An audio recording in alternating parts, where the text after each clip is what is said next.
자, 안녕하십니까. 가공샐러드입니다. 오늘은 조금 이제 여러분이 잘 모르시는 분이 많을 것 같은 영역을 위주로 출제한 그 모의고사 10회 해설을 시작을 하겠습니다. 자, 그러면 우리가 문제를 먼저 보고 와야겠죠. 문제를 봅시다. 문제를 보면 일단은 가 상황과 나 상황이 있어요. 가 상황 같은 경우에는 아이들이 뭐 시험을 치를 때 굉장히 여러 가지로 긴장을 하거나 이런 경우가 있는데 그 긴장하는 정도가 너무 심해서 여러 가지 부정적인 어떤 영향을 받는 그런 아이들에 대한 얘기가 나오고 있습니다. 두 번째, 나 상황 같은 경우에는 이 상황에 내포되어 있는 어떤 여러 가지 문제적인 요소가 많이 있는데 그 중에서도 다문화 가정에 대해서 좀 집중을 해보는 그런 문제를 내봤어요. 자, 그러면 여러분이 이제 쓰셔야 되는 거는 교육 문제의 다차원성과 그 구체적 해결 방안을 주제로 여러 가지 이제 답안을 구성을 하셔서 제출을 하셔야겠죠. 그래서 여러분이 쓰셔야 되는 거는 교육 심리에 대한 내용, 상담 심리, 상담 이론에 관한 내용, 그리고 다문화 교육에 관한 내용, 그리고 교육공학에 관한 어떤 이론적인 내용을 쓰셔야 되겠습니다. 그러면 이제 첫 번째 문제부터 보고 넘어가도록 하겠습니다. 자, 첫 번째 문제가 A 교사와 B 교사가 언급하는 현상의 이름을 먼저 쓰셔야겠죠. 그 현상이 바로 시험 불안입니다. 시험 불안. 시험 불안이 뭐예요? 시험 사태에서, 그러니까 시험을 볼 때라는 얘기죠. 반복적으로 심리적 불안을 경험하는 현상이라고 했는데요.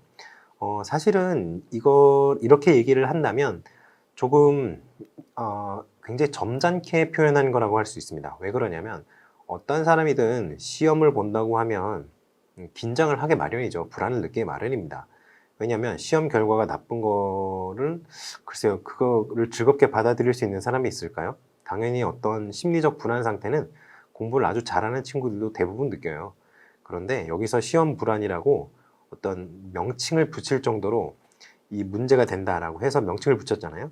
그렇게 문제가 될 정도로 긴장이나 어떤 불안을 많이 느끼는 경우에 시험 불안이라는 얘기를 합니다. 그래서 반복적으로라는 얘기가 붙었어요. 저 같은 경우에도 공부를 뭐 그렇게 못하는 편은 아니었다고 생각을 하는데, 글쎄요, 그 시험을 볼 때마다 이제 시험 보기 전에 문제지를 받기 전에 굉장히 불안하죠. 굉장히 불안하죠. 내가 모르는 문제가 나오면 어떡하지? 내가 혹시 못 푸는 문제가 나오면 어떡하지? 불안을 느끼다가 문제를 받으면 문제를 보고 그런 불안이 전부 사라지죠. 뭐 그렇습니다. 그래서 시험 사태에서 반복적으로 심리적 불안을 경험하는 현상을 시험 불안이라고 합니다. 그러니까 이게 시험 불안이잖아요. 그러니까 시험을 보는 상황이라든가 아니면 뭐 그런 거랑 비슷한 것들이 있죠. 여러 가지. 예를 들어서 면접 볼 때, 그죠? 면접 볼 때도 비슷한 상황이 나타날 수 있고요. 또 어떤 상황이 있을까요? 여러분이 회사에 취직을 했다고 생각을 해보세요. 임원진 앞에서 프리젠테이션 하셔야 된다고 생각을 해보세요. 그러면 당연히 이런 시험 불안이 나타나요. 또 언제가 있을까요? 이게 여러분들이 교사가 되어서 교사임에도 불구하고 느낄 수가 있습니다. 언제요? 그렇죠. 연구 수업 발표회 때 느끼실 수가 있습니다. 여러분이 이 시험 불안에서 완전히 해방되기는 쉽지가 않아요. 왜냐하면 사람이 계속적으로 어떤 평가를 경험할 수밖에 없기 때문에 시험 불안은 여러분이 아마 상당히 연령대가 높아지기 전까지 계속적으로 반복적으로 여러분이 이제 경험을 할 수 있는 그러한 가능성이 있는 어떤 심리적인 현상이에요. 아시겠죠? 그래서 뭐에 대해서 불안합니까? 결과적으로는 이제 부정적인 결과, 그죠? 또는 시험을 못 볼지 모른다는 어떤 실패에 대한 걱정, 이런 것들이 이제 시험 불안에 동반되는 그런 것들이죠. 그런데 시험 불안의 요인으로는, 발생 요인으로는 여러 가지가 있는데, 아무튼 시험 불안이 인지적인 요인과 감정적인 요인을 둘 다 포함합니다. 그러면 인지적인 요인은 뭐고 감정적인 요인이 뭐냐? 인지적인 요인은 내가 시험을 못 볼지도 모른다는 어떤 생각이에요. 생각. 근심이죠. 근심. 그런데 감정적인 요인은 그 정서입니다. 정서. 이걸 뭐라고 얘기를 해야 되는지 모르겠는데, 근심으로 인한 어떤 다른 여타 정서들을 모두 감정적 요인으로 보시면 되겠어요. 아시겠죠? 자, 그러면 정서라고 했는데요. 이 정서에 어떤 것들이 들어갈까요? 사실 이 근심 외에는 딱히 여러분이 떠오르시는 게 없을 수 있어요. 그런데 굉장히 다른 것들도 많이 들어갑니다. 예를 들어서 두려움이라든가 불안감이라든가 뭐 언짢은 느낌 있잖아요. 내가 다른 사람들에게 나의 무능함을 어떻게 보여줘야 된다라고 생각을 하시면 굉장히 불쾌하고 언짢죠. 그런 요인들도 전부 이제 감정적 요인으로 보시면 되겠어요.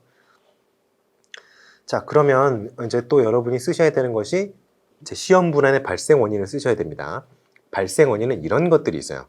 대체적으로 뭐 여러 가지 요인이 관련이 있는데 그 중에서 가장 시험 불안의 발생에 직접적이고 강력하게 영향을 미치는 요인이 바로 인지적 요인입니다. 왜냐하면 자기가 이제 쭉 경험을 해왔잖아요. 시험을 보는 상황을 여러 번 경험을 해왔습니다. 그런데 그 어떤 시험에 대한 대비가 안 되어 있었던 상황을 경험한 사람은 그런 것들을 많이 느껴요. 그 시험 문제를 보잖아요. 시험 문제를 보면 자기가 풀 수 없는 문제가 잔뜩 있는 경우, 그런 경우를 이미 경험을 한 사람 같은 경우에는 알아요. 내가 공부를 안 했기 때문에 모르는 문제가 나올 수 있어. 그리고 내가 아는 문제가 나왔다고 하더라도 연습이 안 돼 있으면 내가 못 풀 수 있어. 이런 것들을 다 알고 있다는 말이죠. 그렇기 때문에 인지적 요인이 가장 강력하게 영향을 미칩니다. 아시겠죠? 그래서 인지적 요인이 이제 여러 가지가 있는데 좀 구체적인 예들을 좀 갖고 와봤어요. 자, 이런 것들이 있죠. 낙제 등에 대한 걱정. 이게 불안을 동반한 인지라고 이제 생각을 하시면 되는데, 낙제를 할 수도 있다. 예를 들어서 이번에 학점이 2.0 넘지 못하면 저번 학기에도 학고를 맞았고 그 전 학기에도 학고를 맞았어. 그럼 이번 학기에 학고를 맞으면 3아웃으로 퇴출되죠. 학교에서. 그런 낙제 등이 걱정이 될 수 있어요. 그죠? 그리고 시험의 부정적인 결과에 대한 생각, 뭐 이런 것들도 다 포함이 되죠. 그리고 문제가 많은데 그 문제를 다 못 풀고 결과적으로는 그 뒷부분은 백지로 내야 될 수도 있다는 그런 불안감이라든가, 모르는 문제 나올 수 있죠. 모르는 문제. 그리고 그 어떤 성적표가 나왔는데 대학생들도 집에 이제 성적표가 가죠. 그런 거를 이제 사실은 중간에서 인터셉트를 하고 싶었으나 인터셉트 실패하면 어떡하지? 이런 걱정. 이게 웃길 수 있는데 중학생 애들, 고등학생 애들은 이런 거 느낍니다. 여러분이 이제 모범적으로 사나우신 분들이 많기 때문에 그런 경험을 안 해보신 분들도 계실 텐데요. 많은 학생들이 그런 걸 느껴요. 그러니까 이런 것들도 이제 인지적 요인에 들어간다. 그러니까 이거를 제가 왜 얘기를 하느냐면요. 이런 상황들이 제시문에 주어지고 이때 A 학생이 느끼는 어떤 심리적인 현상을 분석하고 이런 식으로 문제를 낼 수 있어요. 그러니까 이런 뭐 걱정, 이번에 낙제하면 어떡하지? 라는 걱정을 하는 아이가 제시문에 나왔다. 아니면 부모님이 이 성적표를 보면 어떡하지? 라는 걱정을 하는 아이가 나왔다. 그러면 그때 그 아이는 시험 불안을 경험하고 있다라고 분석을 하셔야 됩니다. 아시겠죠? 다만 이제 저 같은 경우는 여기서는 이제 시험 불안을 좀 명시적으로 보여줬죠.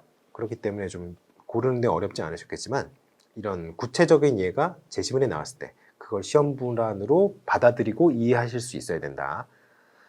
자, 그럼 발생 원인까지 알아봤어요. 그러면 해결책을 좀 알아봐야 될 거 아닙니까? 해결책을 좀 알아보러 갑시다. 해결책으로는 이런 것들이 있어요. 일단은 기본적으로는 시험 불안은 고전적 조건화 기법을 많이 사용을 해요. 그러면 조건화라는 게 우리가 알고 있듯이 고전적 조건화가 있고요. 그리고 어떤 조건화가 있나요? 여기서 이제 시험 불안을 해결하는 방법이 있다 그랬잖아요. 그런데 여기서는 고전적 조건화 기법을 사용한다고 했어요. 그런데 조건화에는 여러분이 아시다시피 쏜다이크가 얘기했던 조작적 조건화도 있습니다. 그러면 왜 고전적 조건화를 쓰고 조작적 조건화를 안 쓰나요? 왜 이거를 안 쓰냐면 조작적 조건화가 일어나기 위해서는 기본적으로 어떤 상황이 전제가 되어야 돼요?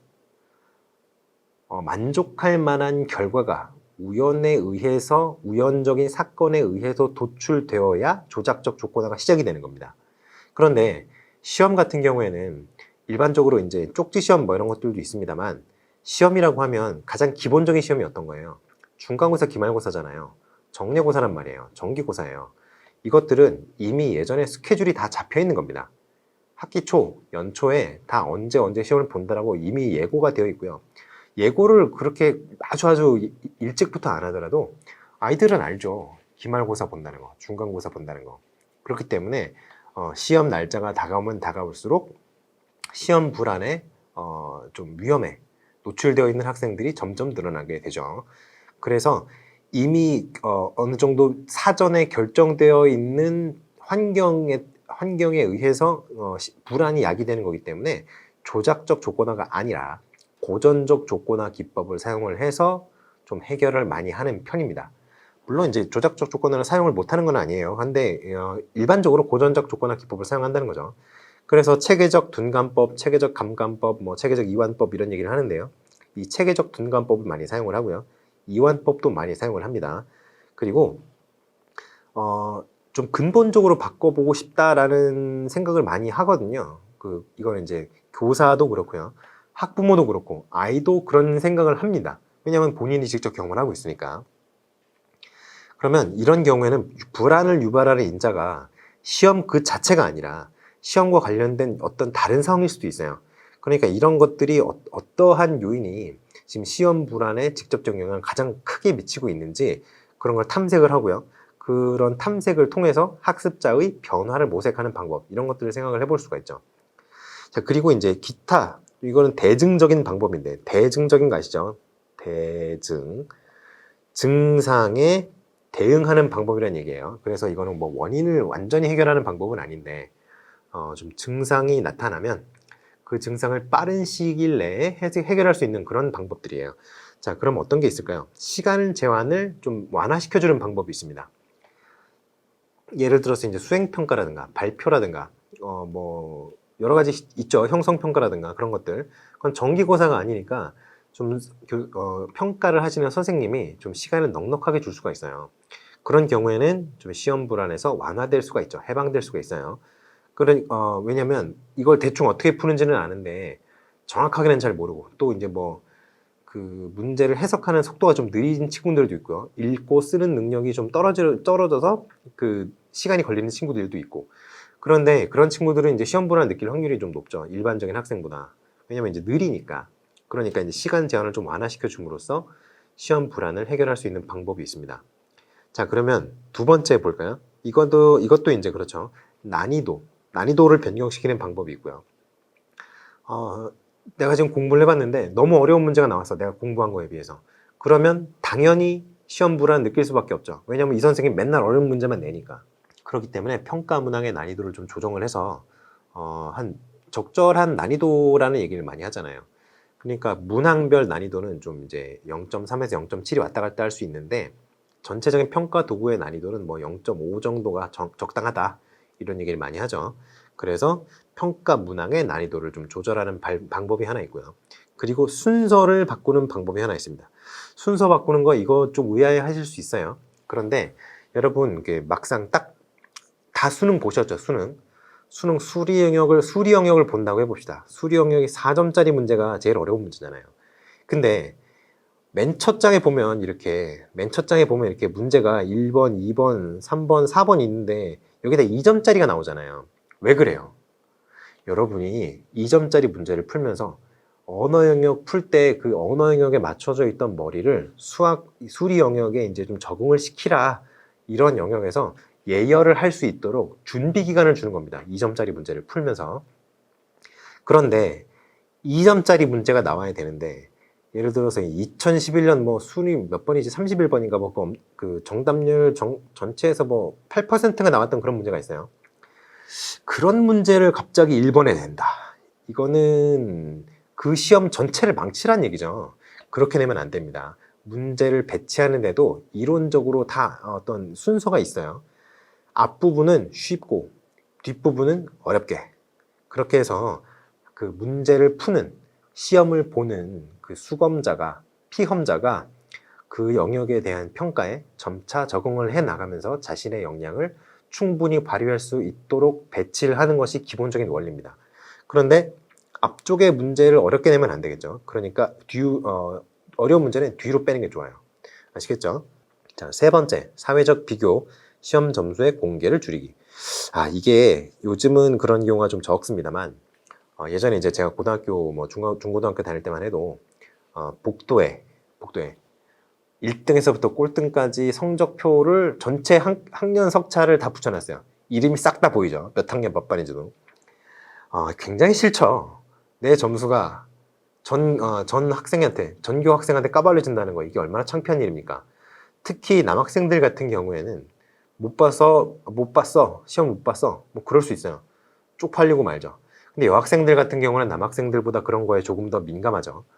그런 어떤 다른 사람과의, 다른 학생과의 사회적인 비교라든가 점수의 공개라든가 이런 거를 좀 안 하는 게 시험 불안을 줄이는 좀 좋은 방법이 될 수 있습니다. 그런데 요거는 요즘에 잘 안 하니까 요거는 조금 이제 나중으로 빼겠습니다. 그런데 이것도 뭐 요즘에 안 하는 건 아니에요. 왜냐면 누구보다 점수 낮은 놈들 나와. 너네는 공부를 할 자격이 없어. 너네 학생으로서 넌 그러면 안 돼. 뭐 이런 식으로 굉장히 모욕감을 주는 좀 옛날 선생님들 계시죠, 아직까지. 그런 선생님들이 아직 계시기 때문에 이런 것도 뭐 있습니다. 이런 것도 제시를 할 수 있어요. 자, 그러면 네 번째 거 봅시다. 네 번째 거. 평가의 수행지향적 특성을 약화. 수행지향적 특성이라는 게 뭐예요? 문제를 얼마나 잘 푸느냐에 대한 기능적인 측면의 얘기예요. 그러니까 수행평가가 아니죠, 이거는. 수행지향적인 평가입니다. 수행평가라고 생각하시면 안 돼요. 그러니까 얼마나 문제를 잘 푸는지 그 기능의 어떤 숙련도, 기능의 완성도를 측정하는 그런 시험이 아니라, 그런 게 아니라 숙달 및 형성평가. 숙달평가라는 게 내용의 학습에 숙달한다는 얘기예요. 이거는 기능의 숙달이 아니죠. 그리고 형성평가. 형성평가는 어떤 그 학습에 있어서 형성적 기능을 강조하는 평가를 좀 초점을 맞춰야 된다. 이런 말씀을 드리는 거예요. 근데 이런 평가들이 대체로 평가 준거가 어떻게 되나요? 평가를 어떤 방법으로 평가를 하나요? 준거지향 평가인가요? 규준지향 평가인가요? 이거 대체로 준거지향 평가를 많이 활용을 하죠. 이런 평가들 같은 경우에는. 왜냐하면 석차를 내는 데 관심이 있는 게 아니기 때문에. 그러니까 이제 좀 준거지향 평가를 위주로 활용을 하는 그런 유형의 평가를 좀 활용을 해라, 이런 얘기입니다. 자, 그래서 우리가 시험 불안의 어떤 해결 방안까지 간략하게 다뤄봤어요. 그런데 아까 우리가 이제 시험 불안에 어떠한 시험 불안을 발생시키는 요인이 두 가지가 있다 그랬죠. 뭐뭐 있다 그랬어요. 하나는 인지적 요인이 있다 그랬어요. 하나는 감정적 요인이라고 했죠. 그런데 그러한 요인들 말고, 그건 이제 시험 불안을 유발시키는 원인이잖아요. 그거 말고 시험 불안으로 인해서 어떠한 영향이 발생하는가, 어떠한 현상이 발생하는가, 이것도 좀 알아놓으셔야 되겠죠. 왜냐? 시험 불안이 나타나는 상황, 제가 아까 이제 기타 하면서 뭐 얘기를 해드렸지만, 그거 말고 어떤 상황적인 묘사를 통해서도 시험 불안을 물어볼 수 있기 때문이에요. 예를 들어서 이런 게 있을 수 있죠. 생리적인 변화가 있을 수 있어요. 시험 불안으로 인한 생리적 변화, 어떤 게 있을 수 있어요. 손에 막 땀이 차는 경우, 그죠? 위장이 거북해지는 경우, 그리고 심박수가 증가하는 경우, 이런 여러 가지 각성 효과, 각성 증상이 있다면 그거는 시험 불안으로 보시면 되겠습니다.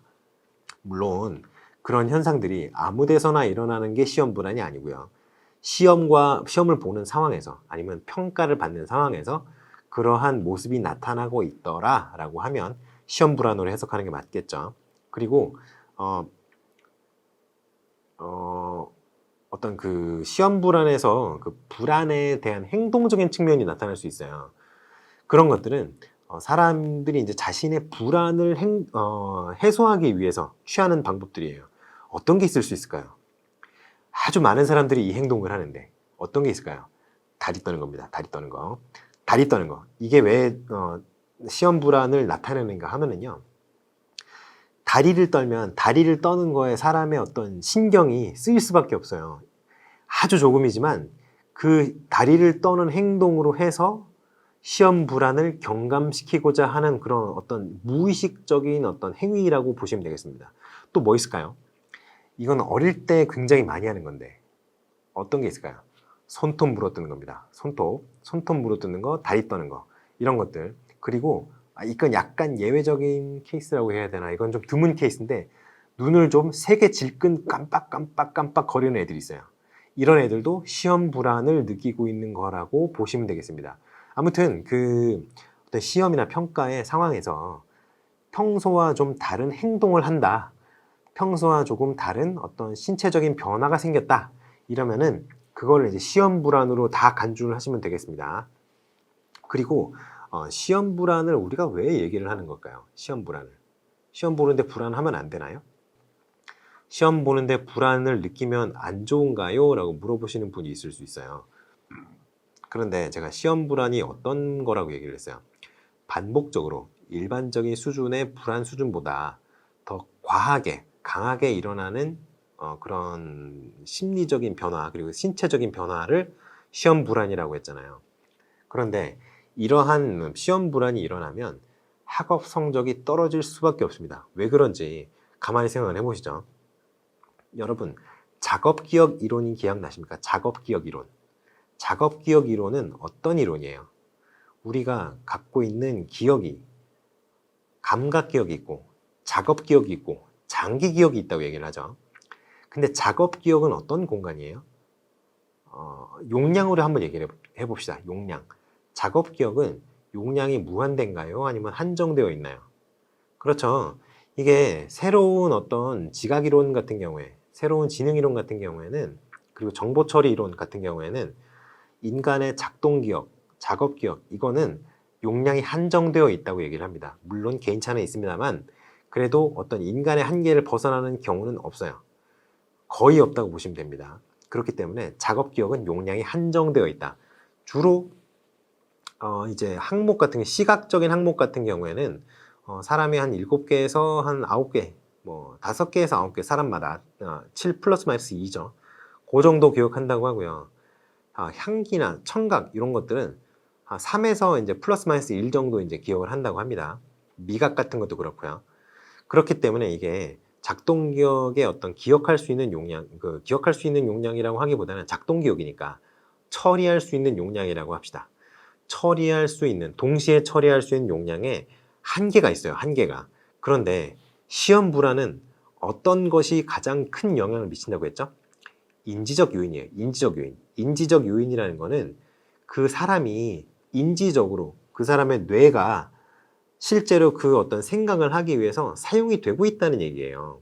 그러면 뇌가 한 번에 가동할 수 있는, 한 번에 처리할 수 있는 용량이 제한이 되어 있는데, 시험 불안으로 인해서 뇌의 일부분, 뇌가 사고할 수 있는 그 전체적인 용량 중의 일부분이 그것의 시험에 대한 어떤 불쾌한 정서, 불쾌한 감정, 불쾌한 인식, 이런 거를 생각하는 데 소모가 된단 말이에요. 결국 컴퓨터로 비유를 한다면 연산력에서 한정된 연산 그 뭐라 그래야 되나요? 캐패시티가 그쪽에 소모가 된다는 거죠.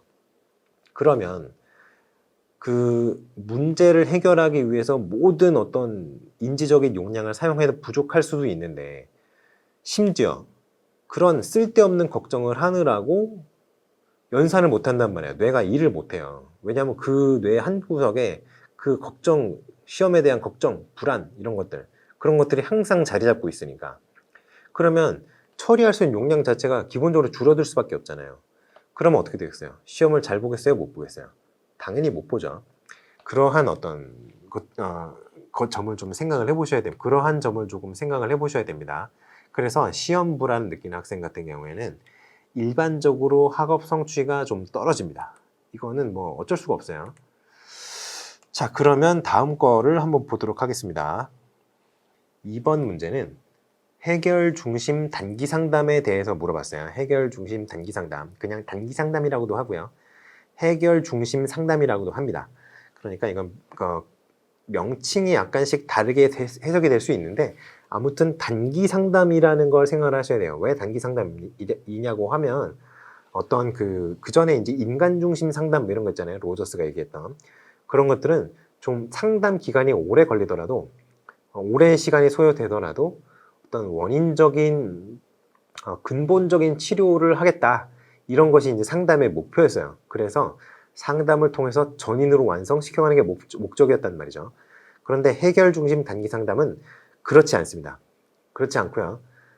지금 어떤 문제를 경험하고 있다면 그 문제를 해결할 수 있는 힘은 내담자에게 존재한다라는 것이 이 사람들의 이제 기본적인 전제예요. 그러다 보니 애초에 문제를 해결할 수 있는 능력이 본인 안에 이미 내포되어 있어요. 이미. 그러면 그거를 꺼내서 활용을 하면 문제가 어떻게 되겠어요? 뿅 하고 해결이 되겠죠. 그래서 굉장히 단기간에, 상대적으로 단기간에 문제의 해결을 목표로 하는 그런 상담 이론이 되겠어요. 자, 그래서 개념을 한번 봅시다. 개념을. 인간이 근본적으로 자신 안에 자신의 문제를 해결할 수 있는 능력과 그리고 활용할 수 있는 여러 가지 자원을 이미 가지고 있다고 보는 상담 이론이 이제 해결 중심 단기 상담이 되겠고요. 그리고 해결한다는 게 뭐예요? 해결이 뭐죠? 문제를 해결한다. 그러면 문제를 해결하는 단계의 전과 후를 비교를 했을 때를 생각을 해봅시다. 전에서 후를 비교를 했을 때 달라지는 게 있습니까? 없습니까? 있죠. 그래서 해결 중심 단기 상담도 사람과 문제를 변화 가능한 것으로 봅니다. 아시겠죠? 문제도 변화 가능하다는 것으로 이제 인식을 하는 것이 좀 중요해요. 사람이야 뭐 상담을 거치면 당연히 변하는 거고요. 사람은 뭐 고정적인 게 아니잖아요. 근데 문제까지도 변화 가능한 것으로 본다. 이게 뭐냐면요. 사람이 변화하는 것과 동시에 문제 역시 이제 사람의 어떤 자원을 활용하고 사람의 능력을 활용을 함으로써 그 문제 상황 자체를 변화시키고 이를 통해서 어떤 상담의 목표를 달성할 수 있다라는 전제를 한다는 거예요.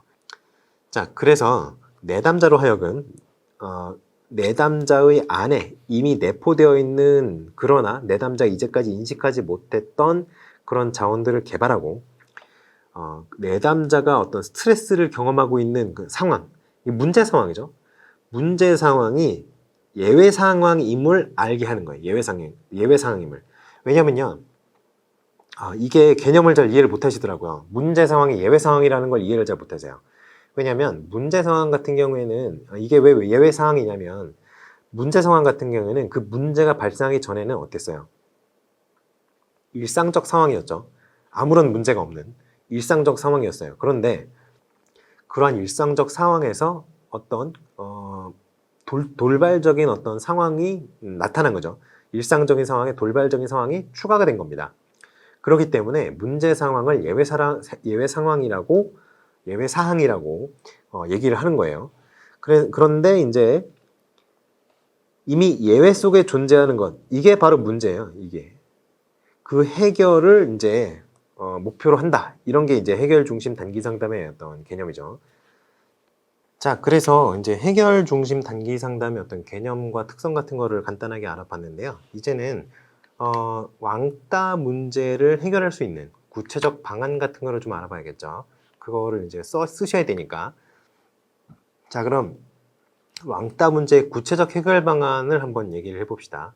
일단은 해결 중심 단기 상담 같은 경우에는 기본적으로 내담자 내부에 문제를 해결할 수 있는 힘이 있다라고 전제한다고 말씀을 드렸어요. 그렇기 때문에 기본적인 상담의 방향이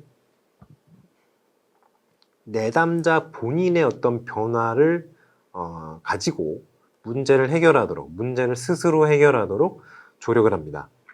그래서 여러 가지 문제가 있는데요. 예를 들어서 이제 왕따 학생 같은 경우에는 전학 가고 싶어 하는 경우가 굉장히 많습니다. 그래서 따돌림에서 헤어나지 못하는 내담자에게 힘을 실어주고 세상을 살아가는 방법을 체득하도록 돕는다. 이게 굉장히 좀 구체적이 못한 얘기 같은데요. 일단 그 해결 중심 단기 상담 같은 경우에는 격려가 굉장히 많이 이루어져요. 그렇기 때문에 이렇게 좀 약간 구체적이지 못한 얘기지만 이게 구체적인 게 되는 겁니다. 실제로 이렇게 하니까요. 그리고 두 번째, 방금 전에 제가 말씀드린 거 있었죠. 왕따 피해자들 같은 경우에는 가해자들을 무서워하고 두려워합니다. 그래서 전학을 굉장히 가고 싶어 해요. 그렇기 때문에 전학이 이제 어떤 대안으로 제시를 하는 분들도 있는데요. 왕따 같은 경우에는. 그게 실제로 해결은 안 된다고 보는 거죠. 전학을 가더라도 지금 그 어떤 자신의 행동으로 인해서 왕따가 발생한 거라면 왕따를 한 놈이 사실 나쁜 사람이죠. 나쁜 놈인데 그게 왕따의 가해자가 나쁜 놈인 거는 별개의 문제고 지금 어떤 내담자의 행동이라든가 여러 가지 어떤 특성이라든가 그런 게 변화하지 않는다면 전학 가서도 또 한 번 왕따를 당할 수가 있죠. 그렇기 때문에 정말 이 내담자가 굉장히 많은 상처를 받습니다. 그렇기 때문에 전학을 가더라도 어떻게든 지금 현재의 어떤 왕따가 되도록 만든 어떤 자기의 특성이라든가 행동이라든가 이런 것들을 좀 고칠 수 있어야 상황이 바뀌어도 또 다른 왕따 사건의 피해자가 되지 않는 건데, 그거를 변화시키지 않으면 안 된다라는 거를 인지를 시켜주는 거죠. 이게 제가 절대로 왕따 가해자들을 옹호하는 게 아닙니다. 왕따 가해자들은 나쁜 놈이 맞아요. 그런데 왕따 피해자가 그런 문제가 있느냐? 문제가 있을 수 있다는 거죠. 요즘에는 왕따 가해자들만 문제가 있는 것처럼 기사가 나오는데요. 경험상 왕따 피해자들도 뭔가 문제가 있는 경우가 많이 있습니다.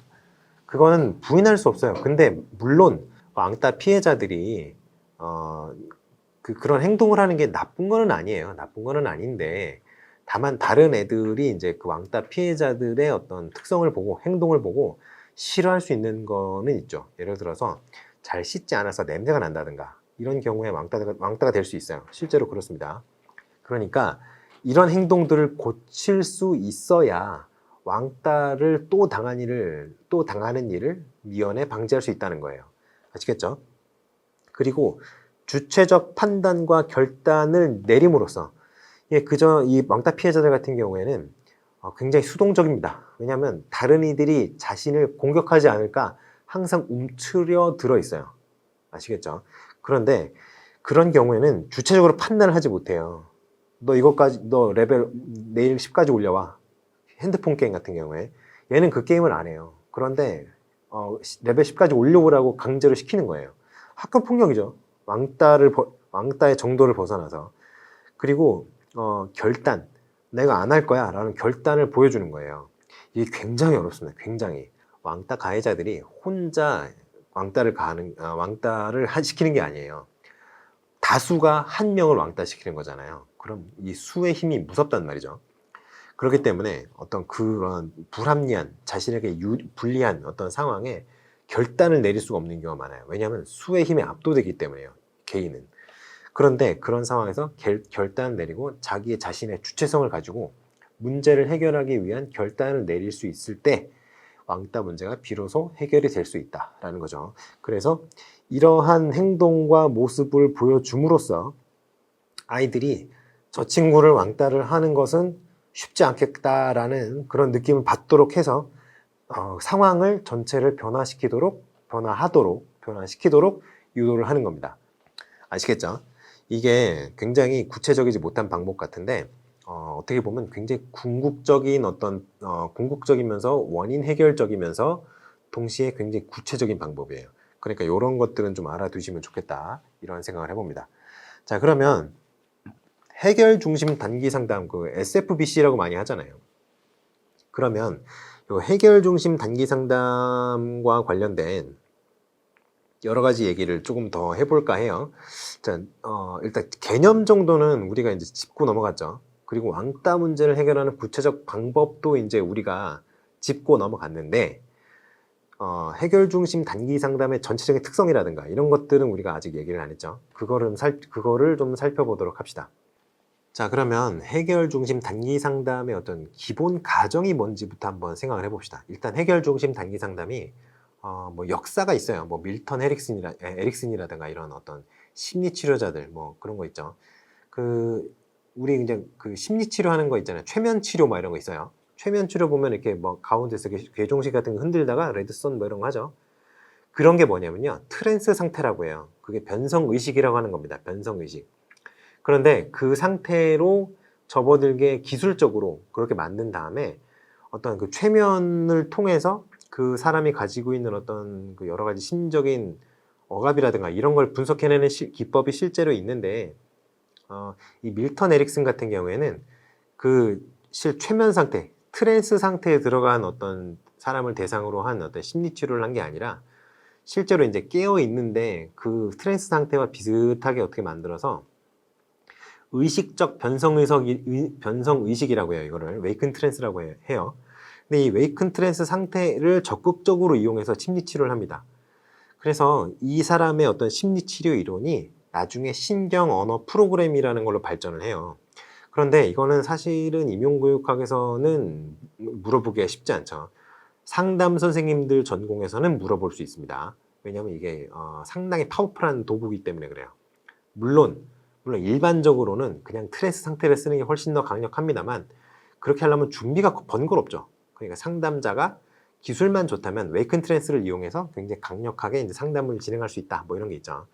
그런데 이 밀턴 에릭슨이 주장했던 것이 뭐냐면 아니 문제가 되는 원인이 문제가 되는 어떤 문제의 원인이 되는 부적응을 굳이 교정을 해야 되느냐 굳이 제거를 해야 되느냐라는 게 이 사람의 기본 가정이에요. 그건 냅둬도 된다. 왜냐 이미 그건 과거니까 내가 노력해도 변화시킬 수 없다. 내가 타임머신을 타고 갈 수 있는 것도 아니고 그러면 뭘 해야 되느냐 미래를 바꾸자 이거예요. 지금 어떤 변화를 지금 미래의 변화를 이끌어낼 수 있는 행동을 취함으로써 미래를 바꾸자 이거예요. 과거에 얽매이지 말자 이겁니다. 이게 무슨 얘기냐 도대체 이게 무슨 얘기를 하는 걸까 헷갈릴 수 있는데요.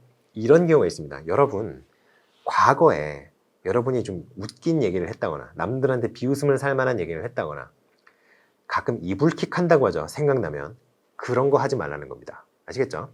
과거에 대한 어떤 생각에 사로잡혀서 계속 그걸 곱씹느니 미래를 변화시킬 생각을 해야 된다라는 것이 이 사람의 얘기예요. 너무나 맞는 얘기죠. 그런데 그러다 보니까 어떤 그 전통적 상담은 어때요? 과거로 점점 돌아가잖아요. 과거로 돌아가서 지금의 상황을 만들어낸 원인을 찾아내고 그 원인을 제거함으로써 현재를 변화시키자. 이게 이제 전통적 상담 이론인데 아직 해결 중심 단기 상담 그게 아니에요. 과거는 뭐 어쩔 수 없다. 이불킥 하는 거 어떻게 바꾸냐. 지금 행동을 취해서 미래의 나에 대한 어떤 사람들의 인식을 바꿀 생각을 해야지. 과거 어떻게 바꾸느냐. 사람들이 이게 바뀔 수 있을 거 아니야. 이거예요. 그러니까 여기서 차이가 좀 나는 겁니다. 그러니까 여기가 현재라고 하면요. 프레젠트라고 하겠습니다. 여기가 패스트죠. 똑같네요. 여기가 이제 퓨처잖아요. 여기서 여기 못 바꾼다는 거죠. 여기서 여기는 바꿀 수 있다는 겁니다. 그래서 어떤 전통적인 상담과는 많이 달라요. 그리고 이제 과거를 바꿀 수 없다라고 생각을 했잖아요. 과거를 바꿀 수 없다고. 그러면 전통적 상담이었던 게 뭐라고요? 과거로 회귀해서 문제의 원인을 근본적으로 찾아내야 된다라는 거였는데 그게 의미가 없다고 하는 거니까 과거로 회귀해서 문제를 찾는 과정을 중요시할까요? 중요시하지 않을까요? 중요시하지 않죠. 그러니까 이제 전통적인 어떤 상담과 굉장히 다른 특성이 여기서 나타나는 겁니다. 그렇기 때문에 현재 상담자가 현재 내담자가 가지고 있는 어떤 긍정적인 측면에 초점을 맞추는 거예요. 왜냐하면 과거의 어떤 내담자의 부정적인 그런 특성은 의미가 없다는 거예요. 이제부터 내담자가 갖고 있는 긍정적인 특성을 어떻게 좀 더 극대화시키고 활용을 해서 미래를 바꿔야지. 바꿀 수 없는 과거를 왜 그렇게 자꾸 곱씹느냐 이겁니다. 근데 예외 상황 같은 거는 이제 아까 제가 얘기를 했죠. 일상적인 상황이 아니라 문제가 발생했다는 거는 그 일상적인 상황에서 예외가 발생했다라고 얘기를 하는 겁니다. 그러면 그 지금 내담자가 갖고 있는 여러 가지 특성이라든가 능력이라든가 이런 것들을 이용하면 그런 예외적인 상황을 일상적인 상황에서 돌출되어 있는 예외적인 상황을 드러내고 다시 일상적 생활로 복귀할 수 있다라고 보는 게 이 사람들의 이제 주장이에요. 자, 그러면 여러분 이제 문제를 해결하기 위해서 내담자가 이미 문제 해결의 도구를 내포하고 있다, 가지고 있다라고 생각을 하잖아요. 이 해결 중심 단기 상담을 이제 신봉하는 사람들은, 그런 상담자들은. 그러면 내담자는 협력적일까요? 어떨까요? 그 상담자랑 관계에서 상담에 대해서 내담자들이 협력적일까요? 아니면 저항적일까요? 당연히 항상 협조하죠. 굉장히 협조적입니다. 그렇게 가정을 해요. 저항이라는 것은 존재할 수 없다고 봅니다. 왜냐하면 이미 내담자가 그 자기 안에, 내담자 안에 문제를 해결할 수 있는 도구를 갖고 있고 이미 충분히 가지고 있고 상담자는 어떤 역할만 해요? 그거를 내담자가 인식할 수 있게만 도와주는 겁니다. 그런데 그런 인식을 도와주기 위해서 사용하는 도구가 있어요. 상담자들이. 어떤 거예요? 그렇죠. 바로 질문을 굉장히 많이 사용을 합니다. 질문. 물론 이제 치료의 원리, 원칙 이런 것도 있는데요. 이거는 상담 선생님들은 좀 공부를 하셔야 될 것 같은데, 일반적으로 교육학 영역에서 이렇게까지 자세하게 물어볼 것 같지는 않고요. 다만, 상담자는 항상 내담자와 상담이라는 그 상담 장면에서 내담자는 항상 상담자에게 전적으로 협력한다라는 걸 기본 전제를 두고 있다. 그리고 문제를 해결하기 위한 도구는 항상 내담자 안에 포함되어 있다. 내포한다. 내담자가 내포한다는 거죠. 그리고 과거로의 회귀를 통해서 문제의 근본적 원인, 지금 이 문제 상황이 발생한 근본적 원인을 찾는 데 관심이 있다, 없다. 없다. 이런 거 정도를 생각을 하시고 어떤 질문을 사용한다. 이런 걸 좀 생각하시면 되겠어요. 그러면 일단 질문을 많이 사용한다 그랬어요. 그래서 선생님이 아동에게 여러 가지 질문을 통해서 지금 그러면 우리 철수는, 우리 영희는, 우리 영수는 어떠한 상황을 맞이하고 싶은 건지, 어떠한 상황이 본인에게 긍정적이었는지 이런 거를 물어보는 상황을 이제 제시문에 제시가 된다면 그거는 아마 그 선생님이 해결 중심 단기 상담을 적용하고 있다라고 생각하시면 되겠어요. 대표적인 질문이 여러 가지가 있죠. 일단 상담 전 변화에 관한 질문이 있어요. 진짜 상담을 받으러 오는 것 자체가 굉장히 용기를 내는 그런 작업이죠. 그런 상담 전 어떤 변화에 관한 질문이라든가 척도의 질문이라든가 내담자가 그 문제 상황이 문제가 된다고 인식을 해서 이제 상담을 받으러 왔을 거 아니에요. 상담 선생님한테 찾아가는 아이들도 그 상황이 자기한테 문제가 되는 상황이라고 생각을 했기 때문에 찾아가는 거거든요.